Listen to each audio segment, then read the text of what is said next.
Lamun siro sakti, ojo mateni. Meski kuat, jangan menjatuhkan. Meskipun kamu sakti, meskipun kamu kuat, jangan suka menjatuhkan. Lamun siro banter, ojo disii. Meskipun kamu cepat, jangan suka mendahului. Yang ketiga tadi, lamun siro pinter, ojo minteri. Meskipun kamu pandai, jangan sok pintar. Besar-besar pohon, kalau melawan tukang kayu atau rumah juga. Pohon beringin, pohon jati, oh bisa gede banget tuh, alot. Tapi kalau udah ketemu tukang kayu, jadi perabot lu. Belum menyaksikan video ini, pastikan bosku jangan lupa subscribe. Karena subscribe itu gratis plus bonus tonton video terbaru setiap harinya. Jangan lupa ya. Ya, akhirnya terungkap ya satu persatu, dan bahkan dari si Khodari menyebut ya, tidaknya sebesar-besar apapun pohon tersebut kalau melawan tukang kayu pasti juga akan tumbang. Apakah itu pohon tersebut melawan dari tukang kayu ya? Dan apakah juga pohon tersebut tidak menuruti keinginan si tukang kayu? Wah, akhirnya ditebang dan tumbang. Di sini memang menjadi pertanyaan yang sulit sekali ya. Tiba-tiba pada saat lalu Ketua Umum Golkar tiba-tiba mundur. Padahal juga Golkar sudah mendapatkan kursi yang banyak di DPR RI, dan bahkan pada pileg yang lalu itu setidaknya membuat gebrakan suara pileg itu naik drastis. Dan bahkan juga kalau kita lihat dari perpolitikan minggu-minggu yang lalu, Airlangga setidaknya menyebut nama Ridwan Kamil akan menjadi calon gubernur Jakarta, dan bahkan menyebut inisial S yang akan mendampingi Ridwan Kamil. Wah, artinya menurut saya pribadi sih, kalau sudah Pak Airlangga mundur dari jabatan Ketua Umum, otomatis inisial S bisa saja tergantikan. Nah, semua bisa saja terjadi. Di sini dari Wagimandip 212, sebesar-besar pohon kalau melawan tukang kayu ya tumbang juga. Cagemnya Khodari emang kadang-kadang memang sangat lucu sekali dan sangat menarik sekali ketika Khodari yang bilang ya, seperti ini videonya. Besar-besar pohon, kalau melawan tukang kayu atau rumah juga. Pohon beringin, pohon jati, oh bisa gede banget tuh, alot. Tapi kalau udah ketemu tukang kayu, jadi perabot lu. Wow, ini tanda-tanda apakah ini? Apakah tidak menuruti kemauan si tukang kayu tersebut? Ini dari Khodari sendiri loh. Dari Khodari yang mengatakan demikian. Apakah maksud dari melawan tersebut ya? Nah, dari sini saya juga penasaran, kira-kira komentar-komentarnya seperti apa ya? Dari Yanti, ini kedua kalinya omongan Khodari bener Bib. Pertama kemenangan 58, pohon besar tumbang sama tukang kayu.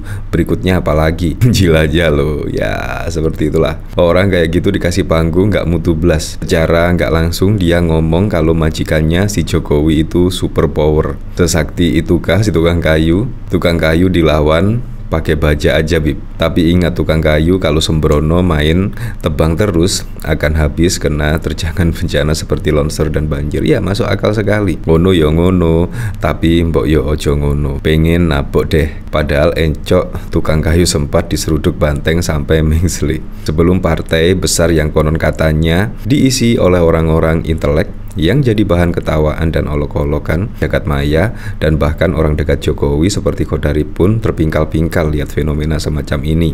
Apa kabar Partai Golkar? Perkakas, perindik maksudnya. Tertawa aja Khodari puas banget, target hidupnya tercapai. Ya, seperti itulah.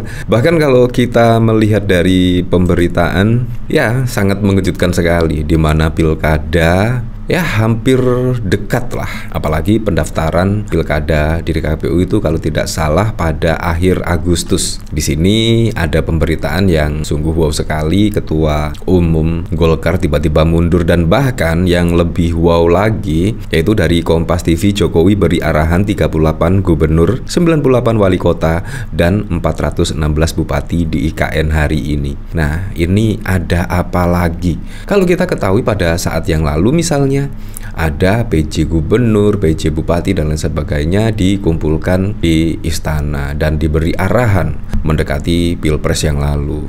Ada yang miring-miring, nanti saya akan ganti setiap hari, dievaluasi dan lain sebagainya. Apakah demikian? Jokowi beri arahan 38 gubernur dan 98 wali kota? Ya, kita tidak tahu.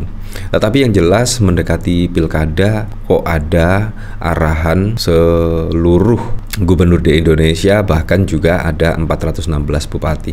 Nah, dari sini saya juga penasaran ya, kira-kira arahannya seperti apa ya, arahan dari Presiden Joko Widodo untuk 38 gubernur, 98 wali kota, dan 416 bupati. Presiden Joko Widodo memberikan pengarahan kepada para kepala daerah di Istana Negara IKN Kalimantan Timur pada 13 Agustus. Menteri Dalam Negeri Tito Karnavian melaporkan bahwa sebanyak 517 kepala daerah menghadiri acara. Pengarahan tersebut rinciannya adalah 38 gubernur, 98 wali kota, dan 416 bupati. Total ada 552 kepala daerah di Indonesia. Hanya 35 orang terhalang hadir karena berbagai alasan termasuk sakit, kewajiban mengikuti sidang paripurna DPRD, dan kendala tiket pesawat ya. Tito menjelaskan bahwa semua gubernur telah tiba sejak malam sebelumnya dan menginap di Hotel Nusantara. Sementara itu, para bupati dan wali kota menginap di Balikpapan dan tiba di lokasi acara pada pukul 6 pagi. Semua gubernur sudah tiba sejak tadi malam menginap di Hotel Nusantara. Bupati dan wali kota semua menginap di Balikpapan dan tadi jam 6 dari Balikpapan, ujar Tito. Sebelumnya, Presiden Joko Widodo menjelaskan alasan pengurangan jumlah undangan tamu kenegaraan untuk perayaan HUT ke-79 di IKN. Awalnya pemerintah berencana mengundang 8.000 tamu, tetapi jumlah itu terpaksa dikurangi secara bertahap hingga akhirnya menjadi 1.300. Awal-awal yang diundang 8.000 pengurangan. Ya, seperti itulah. Jadi di sini tidak dijelaskan ya maksud dan tujuan Presiden Joko Widodo memberikan arahan 38 gubernur dan 98 wali kota dan lain sebagainya. Tidak diberikan penjelasan. Tetapi pada saat yang lalu ketika Presiden Joko Widodo mengumpulkan PJ gubernur dan lain sebagainya, itu bahkan banyak yang terekspos lah, intinya terekspos di Sekretaris Presiden, dan bahkan juga rame diperbincangkan ketika ada gubernur miring-miring tidak netral, itu akan dievaluasi setiap hari. Nah, seharusnya kan arahannya seperti itu juga ya pada pilkada serentak. Seharusnya juga harus menjaga kenetralan pada pilkada serentak. Apalagi sebelum pilkada atau sebelum pendaftaran ada pengarahan di sini. Wah, saya jadi curiga. Wah. Nah, kita lanjut lagi video dari M. Khodari.